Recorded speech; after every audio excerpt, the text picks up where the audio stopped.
Virar astronauta parece um sonho de filme. Fazer um curso, passar na prova e embarcar. Só que a realidade é completamente diferente.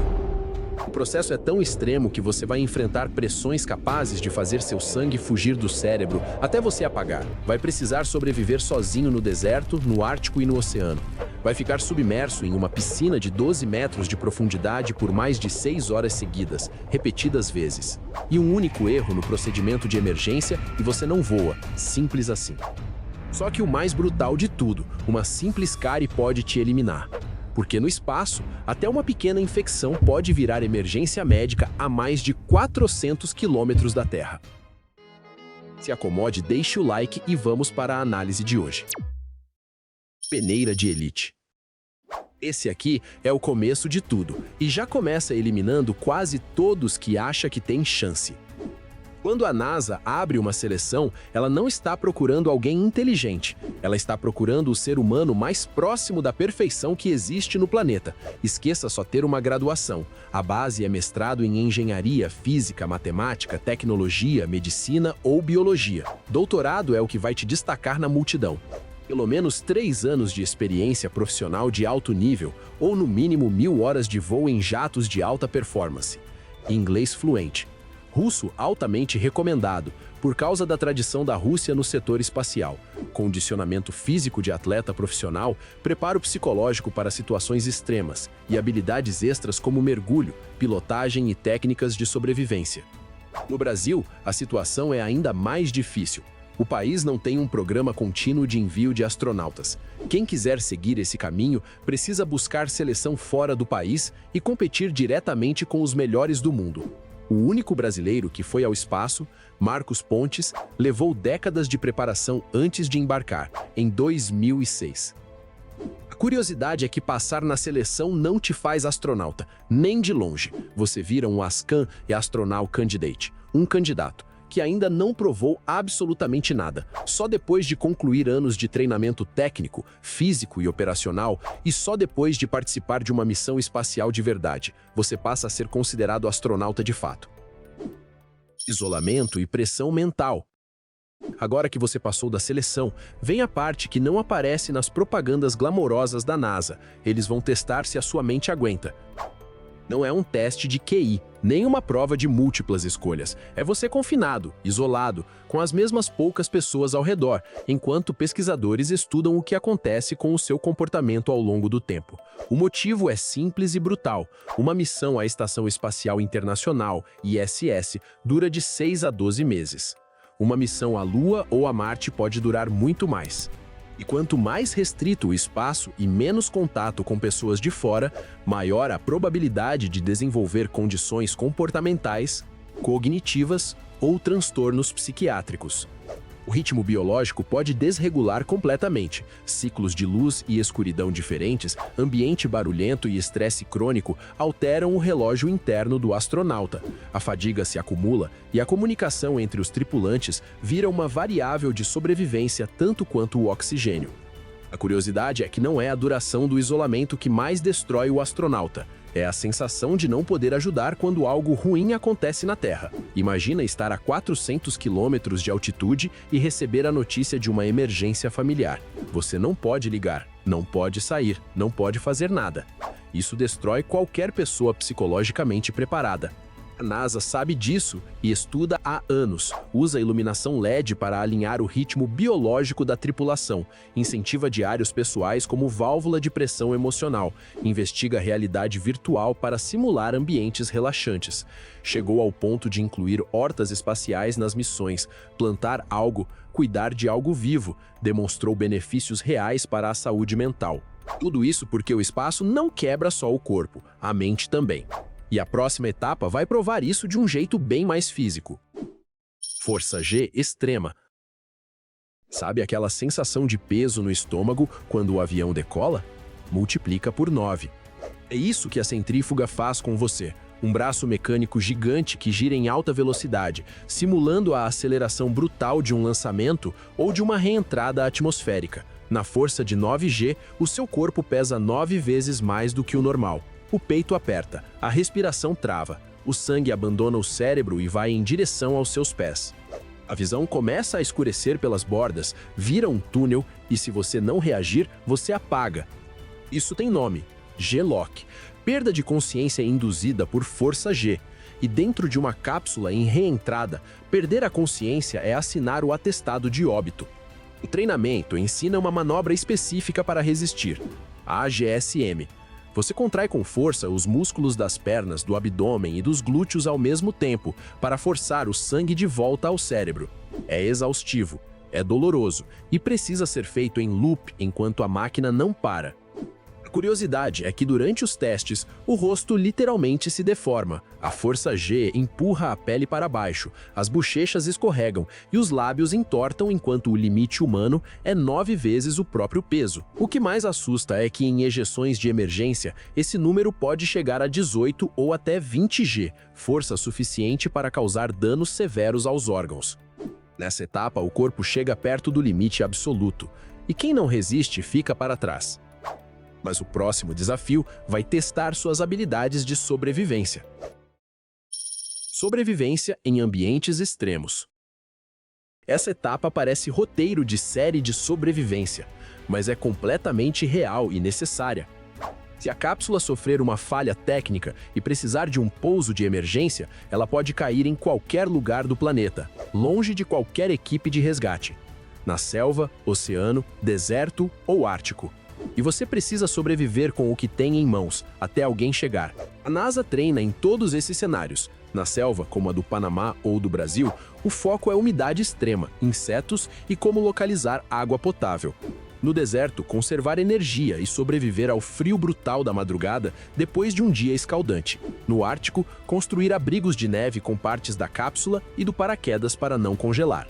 No oceano, sair da cápsula na água, usar botes salva-vidas e evitar hipotermia. A curiosidade é que isso já aconteceu de verdade. Em 1965, 2 cosmonautas soviéticos pousaram nas florestas congeladas dos Montes Urais, na Rússia, por uma falha no sistema de navegação. Temperaturas abaixo de zero, florestas densas com lobos e ursos ao redor. Eles ficaram 2 dias esperando o resgate chegar de esqui. Os treinamentos duram de 3 a 7 dias por ambiente. Os instrutores chegam a deixar os astronautas sozinhos, sob observação remota, para que sintam o peso real do isolamento. Usar paraquedas como tenda, espelhos como sinalizador e racionar cada mililitro de água disponível não é exagero. É o que separa quem volta de quem não volta. E quando você finalmente retorna à base, o próximo desafio vai tirar algo mais fundamental ainda: a noção de cima e baixo. Adaptação à gravidade zero. Até aqui, todos os treinamentos tinham uma coisa em comum: o chão. A gravidade sempre estava lá. Aqui, ela desaparece, e o treinamento começa a testar como o seu corpo lida com isso. O primeiro contato com a ausência de peso acontece no que os astronautas chamam de cometa do vômito. Um avião que faz arcos parabólicos, sobe bruscamente e mergulha em direção ao solo, criando de 20 a 30 segundos de microgravidade dentro da fuselagem. Todo mundo flutua e ri nos primeiros segundos, e cerca de 60% das pessoas vomita logo em seguida. Esse treinamento existe porque o corpo humano não foi feito para funcionar sem gravidade, e o impacto quando você chegar de fato ao espaço vai ser severo. Entre 60% e 70% dos astronautas desenvolvem a síndrome de adaptação espacial logo nos primeiros dias em órbita. O sistema vestibular, responsável pelo equilíbrio e pela orientação espacial, entra em colapso sem uma referência gravitacional. Náusea intensa, tontura, desorientação total. E durante esse período você precisa continuar funcionando. A curiosidade mais perturbadora é o risco de vomitar dentro do capacete durante uma caminhada espacial. Sem gravidade, o vômito não desce. Ele flutua, pode cobrir o visor, entrar nos olhos ou ser aspirado para os pulmões. É por isso que a NASA evita programar caminhadas espaciais nos primeiros dias de missão.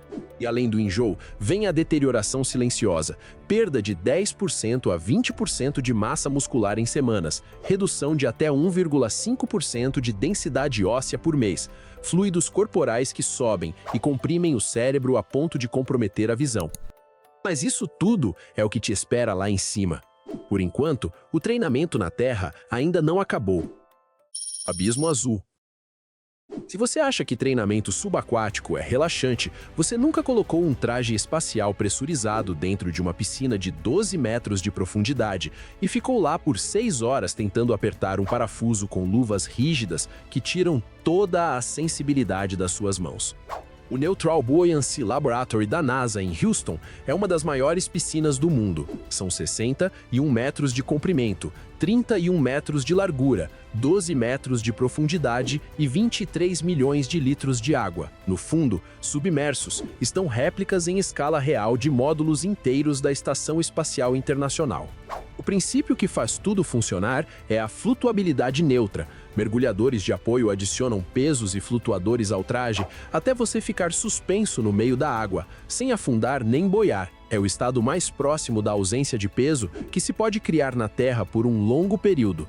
Mas antes de entrar na água, tem o traje. Colocar o traje espacial adaptado para imersão leva cerca de 45 minutos, com vários técnicos verificando cada peça, do capacete até as luvas. E aí começa o desafio real. A proporção é brutal. Para cada 1 hora de caminhada espacial real, são necessárias até 7 horas de treinamento nessa piscina. Essa EVA, caminhada espacial, é feita na Estação Espacial Internacional. Dura em média 6 horas. Faça as contas, pode chegar até 42 horas de treinamento. A curiosidade é que a parte do corpo que mais sofre são as mãos. As luvas do traje são rígidas e trabalhar contra essa rigidez por horas seguidas é tão exaustivo quanto um treino intenso de musculação. Cada ferramenta tem lugar marcado, cada movimento é ensaiado dezenas de vezes, porque no espaço, se você soltar um parafuso sem querer, ele some no vácuo para sempre. Lá embaixo, guiados por mergulhadores treinados, os astronautas percorrem a réplica da estação espacial identificando cada detalhe. Ter essa estrutura em tamanho real debaixo d'água permite que o astronauta memorize praticamente cada detalhe da estação, onde fica cada corrimão, cada ponto de apoio e cada equipamento. Assim, quando chegar a hora de trabalhar em órbita, na ISS real não será desconhecida, porque ele já viu, praticou e estudou cada detalhe dos trajetos. O NBL, Laboratório de Flutuabilidade Neutra, não é o espaço, mas está tão perto quanto a Terra permite chegar.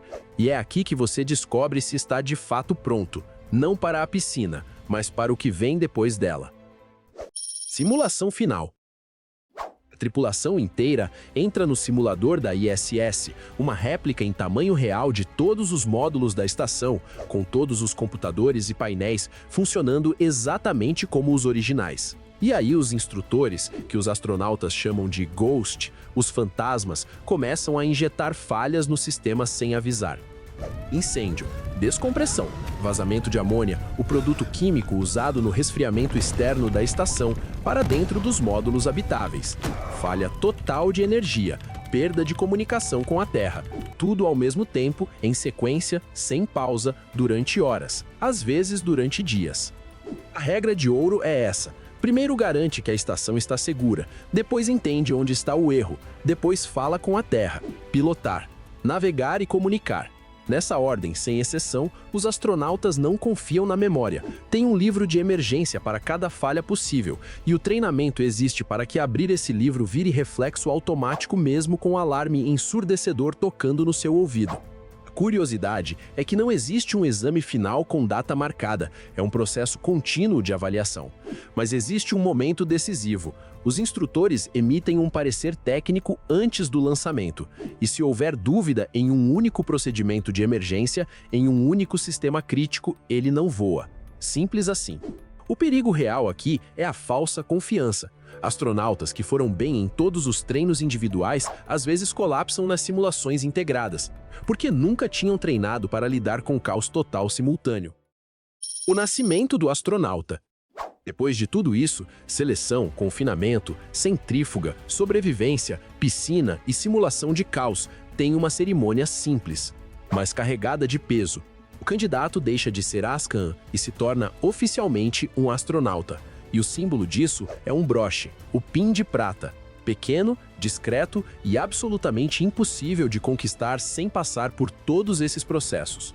O PIN de prata não te manda ao espaço, ele te coloca na fila. A partir daí, você entra no Astronaut Office, o banco de astronautas certificado da NASA. Passa a trabalhar como suporte técnico para missões ativas, atua como Capcom, a única voz do centro de controle que fala diretamente com astronautas em órbita durante fases críticas, e continua treinando, por anos, 5 ou 10 anos esperando uma vaga. Quando a vaga chega, começam mais 18 a 24 meses de treinamento específico para aquela missão, aquela tripulação, aquele destino.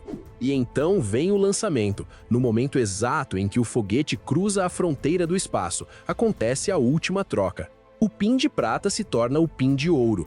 Prata significa que você está pronto. Ouro significa que você chegou lá. Esse é o momento em que todos os anos de estudo, dor e exaustão se transformam em uma única certeza: valeu cada segundo. A partir daí, você está na Estação Espacial Internacional, vivendo e trabalhando em órbita. E se durante a missão surgir a necessidade de uma caminhada espacial, você deixa a estação e começa a trabalhar do lado de fora da ISS, colocando em prática cada movimento que treinou repetidamente na Terra, só que agora no espaço real. Então é isso que existe por trás do sonho de se tornar astronauta. Antes de chegar no espaço vem a seleção de elite, o isolamento, a centrífuga, a sobrevivência em ambientes extremos, a gravidade zero, horas submerso treinando cada movimento. E no fim, a simulação onde tudo pode dar errado ao mesmo tempo. O espaço pode até parecer silencioso quando a gente olha daqui da Terra, mas chegar até ele exige enfrentar alguns dos treinamentos mais extremos que um ser humano pode suportar. Agora eu quero saber de você, qual dessas etapas te eliminaria primeiro? Comenta aqui embaixo. Se você curtiu o vídeo e chegou até aqui, deixa o like, se inscreve no canal e a gente se vê na próxima análise.